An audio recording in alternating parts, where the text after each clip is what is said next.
Hi welcome back our video. ഇന്ന് നമുക്ക് makeup brush ഒക്കെ ഇടാനുള്ള ഒരു പൗച്ച് എങ്ങനെയാണ് ഉണ്ടാക്കുന്നതെന്ന് നോക്കാം. 30x25 സെൻറ്റിമീറ്റർ എന്ന രീതിയിൽ നമുക്ക് ഒരു ക്യാൻവാസും കോട്ടൺ മെറ്റീരിയലും എടുക്കുക. എന്നിട്ട് നമുക്ക് ആ ഒരു ഷേപ്പിൽ, ഇപ്പോൾ ഞാൻ വരയ്ക്കുന്ന ഒരു ഷേപ്പ് കൊണ്ട് ആ ഷേപ്പിൽ നമുക്ക് വരച്ചിട്ട് ആ രീതിയിൽ തന്നെ നമുക്ക് അടിച്ചു കൊടുക്കുക. അതെല്ലാം നമ്മൾ വരച്ച അത്രയും, അത് ഞാൻ 3 പ്രാവശ്യം വരച്ചിട്ടുണ്ട്. ആ 3 പ്രാവശ്യവും അടിച്ചു കൊടുക്കുക. അത് അങ്ങോട്ടും ഇങ്ങോട്ടും ചെരിയാതിരിക്കാൻ വേണ്ടി നമുക്കൊരു പിന്ന് ഉപയോഗിക്കാം. അപ്പോൾ തന്നെ നമുക്കൊരു റെക്റ്റാങ്കിൾ ഷേപ്പിൽ നമുക്ക് കിട്ടുക. പിന്നെ എടുത്ത് മാറ്റുമ്പോഴത്തേനും അത് കാണാൻ പറ്റും. അത് കഴിഞ്ഞ് നേരെ ഓപ്പോസിറ്റ് മടക്കിയിട്ട് അതിൻ്റെ ഒരു അറ്റമുണ്ട്, ആ അറ്റത്ത് നമ്മൾ ജസ്റ്റ് ഒന്ന് കട്ട് ചെയ്ത് കൊടുക്കുക. കട്ട് ചെയ്ത് കൊടുക്കുന്നതെന്ന് വെച്ചാൽ ഒരു ലാസ്റ്റിക് പോലെ വെക്കാൻ വേണ്ടിയിട്ടാണ്. അത് ലാസ്റ്റിക് ഒരു 20 സെൻറ്റിമീറ്റർ ഒക്കെ എടുക്കുകയാണെങ്കിൽ നമുക്ക് കംഫർട്ടായിട്ട് മടക്കുമ്പം അത് ലാസ്റ്റ് ഞാൻ കാണിച്ചു തരാം. ലാസ്റ്റ് വീഡിയോൻ്റെ തുടക്കത്തിൽ തന്നെ ഞാൻ കാണിച്ചിട്ടുണ്ട്. അത് കഴിഞ്ഞ് ഒരു 30x30 സെൻറ്റിമീറ്ററും കൂടെ ആദ്യം എടുത്ത മെറ്റീരിയൽ ഒന്നും കൂടി എടുക്കുക. എന്നിട്ട് നേരെ നടുവേ മടക്കിയിട്ട് ആ മടക്കിയ ഭാഗം ഒന്ന് അടിക്കുക. ഇച്ചിരി ഒരു ക്യാപ്പ് ഇട്ടിട്ട് ഇച്ചിരി അടിക്കുക. അപ്പോൾ നമുക്ക് റെക്റ്റാങ്കിൾ ഷേപ്പിൽ കിട്ടും. അത് കഴിഞ്ഞിട്ട് വേറൊരു മെറ്റീരിയൽ നമുക്ക് എടുക്കണം. അത് ഉള്ളിലേക്ക് പോകാനുള്ളൊരു മെറ്റീരിയലാണ്. അതൊരു 30x25 സെൻറ്റിമീറ്റർ എടുക്കുക. അത് കഴിഞ്ഞിട്ട് ഒരു പിന്ന് ഉപയോഗിച്ച് നമുക്കത് പോകാത്ത രീതിയിലൊന്ന് എല്ലായിടത്തും ഒന്ന് കുത്തി കൊടുക്കുക. ഇത് നമുക്ക് ഉള്ളിലേക്ക് പോകാനുള്ള മെറ്റീരിയലാണ്. എന്നിട്ട് നമുക്ക് ആ 3 ഭാഗമില്ല, ഇപ്പോൾ ഞാൻ കാണിച്ച ആ 3 ഭാഗം ഒന്ന് അടിച്ചു കൊടുക്കുക.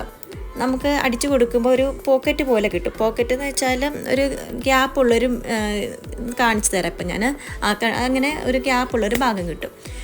എന്നിട്ട് നമ്മൾ ഓരോ ഇഞ്ച് ഒന്ന് അടയാളപ്പെടുത്തി കൊടുക്കുക. അതെന്തിനാണെന്ന് വെച്ചാൽ നമ്മൾ ബ്രഷസ് ഇടുമ്പോൾ ഒരു ഗ്യാപ്പ്, നമുക്ക് എത്രയാണോ ഗ്യാപ്പ് ആവശ്യമുള്ളത് ആ ഗ്യാപ്പ് നിങ്ങൾ അടയാളപ്പെടുത്തിക്കോട്ടോ. അന്നേരം എളുപ്പത്തിന് നിങ്ങൾക്ക് കിട്ടും. നമുക്ക് ഓരോരുത്തരിൽ ഇരിക്കുന്ന ബ്രഷസും കാര്യങ്ങളും വ്യത്യാസമുണ്ടല്ലോ. അപ്പോൾ അതനുസരിച്ച് ആ ഗ്യാപ്പ് ഒന്ന് അടയാളപ്പെടുത്തി കൊടുക്കുക. എന്നിട്ട് ആ വരച്ച ഭാഗം എല്ലാം നമ്മളൊന്ന് അടിച്ചടിച്ച് കൊടുക്കുക. മുകളോട്ട് കയറി പോകേണ്ട ആവശ്യമില്ല. നമുക്ക് ഇവിടെ വെച്ച് ആ പകുതി വെച്ച് തന്നെ നിർത്താവുന്നതാണ്. അങ്ങനെ എല്ലാം ഒന്ന് അടിച്ചു കൊടുക്കുക. അപ്പോൾ നമുക്ക് എല്ലാ ഭാഗവും അടിച്ച് നമുക്ക് വൃത്തിയിൽ കിട്ടിയിട്ടുണ്ടാകും. നമ്മൾ ആദ്യം തയ്ച്ച് വെച്ച മെറ്റീരിയൽ അത് പുറം ഭാഗം ആക്കി വെക്കുക. എന്നിട്ട് ഇതും ഓപ്പോസിറ്റായിട്ടും, എന്ന് വെച്ചാൽ ഉൾഭാഗം വരുന്ന ഭാഗമല്ല, അത് അതിൻ്റെ പുറം ഭാഗമുണ്ട്, ഡിസൈൻ വരുന്നതിൻ്റെ ബാക്ക് വശമുണ്ട്. അത് രണ്ടും കൂടെ, അപ്പം മറ്റേതിൻ്റെ പുറം ഭാഗം ഇതിൻ്റെ പുറം ഭാഗം അങ്ങനെ വെച്ചിട്ട് പിൻ ചെയ്ത് കൊടുക്കുക. എന്നിട്ട് നമുക്ക് ഈ മേളിലെ കുറച്ച് ഭാഗമുണ്ട്, ഇപ്പം ഞാൻ അടയാളപ്പെടുത്തിയിരിക്കുന്ന ഭാഗം, ആ ഭാഗം ഒഴികെ ബാക്കി മുഴുവനും സ്റ്റിച്ച് ചെയ്ത് കൊടുക്കുക. അത്രയും ഭാഗം, ആ ചെറിയ പോർഷൻ ഒഴികെ ബാക്കി ഫുള്ളും സ്റ്റിച്ച് ചെയ്യണേ. അതെന്തിനാണെന്ന് വെച്ചാൽ നമുക്ക് ഇങ്ങനെ ഉൾഭാഗം ഇത് നമുക്ക് തിരിച്ചിടണമല്ലോ, എന്നാലേ നമുക്ക് കറക്റ്റായിട്ട് കിട്ടത്തുള്ളൂ.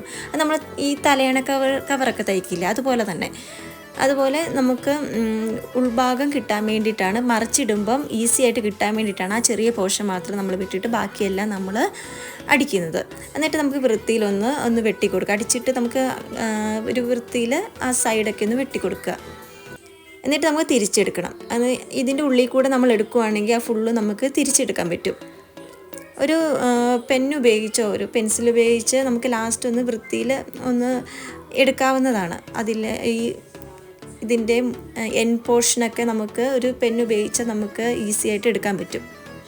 ഇപ്പം തന്നെ നമുക്ക് ഏകദേശം എല്ലാം റെഡി ആയിട്ടുണ്ട്. പിന്നെ നമുക്ക് എൻ പോർഷനെല്ലാം കറക്റ്റായിട്ടൊന്ന് ഞാൻ നേരത്തെ പറഞ്ഞ പോലെ തന്നെ ആ പേന ഉപയോഗിച്ചോ പെൻസിൽ ഉപയോഗിച്ചോ ഒന്ന് കറക്റ്റ് വൃത്തിയിലേക്ക് ആക്കി കൊടുക്കുക. എന്നിട്ട് ബാക്കി നമുക്ക് അവിടെ ഒരു ചെറിയൊരു പോർഷൻ നമുക്ക് ഓപ്പണായിട്ട് കിട്ടിയിട്ടുണ്ടാവും. അതിന് മുന്നേ നമുക്കൊന്ന് അയൺ ചെയ്ത് കൊടുക്കുകയാണെങ്കിൽ ഇച്ചിരി കൂടി വൃത്തിയിൽ കിട്ടും. അപ്പം നമുക്ക് ബാക്കി അടിക്കാൻ എളുപ്പമാണ്. പിന്നെ നമുക്ക് ഈ എൻ പോർഷനും എല്ലാം ഒന്നും കൂടി ഒന്ന് സ്റ്റിച്ച് ചെയ്ത് കൊടുക്കുക. അപ്പം നമുക്ക് നേരത്തെ നമ്മൾ ഓപ്പൺ ആക്കിയിട്ടുള്ള ഭാഗമൊക്കെ ആണെങ്കിലും ഒന്ന് സ്റ്റിച്ച് ചെയ്ത് കൊടുക്കുക. ഇത് നമുക്ക് ഈസി ആയിട്ട് ചെയ്യാവുന്നതേ ഉള്ളൂ, സിമ്പിളായിട്ട് ചെയ്യാൻ പറ്റുന്നതാണ്. നമുക്കിത് പുറത്തുനിന്ന് നമ്മൾ മേടിക്കുന്നതിനേക്കാളും എത്രയോ നന്നായിട്ട് നമുക്ക് തന്നെ ചെയ്യാൻ പറ്റും.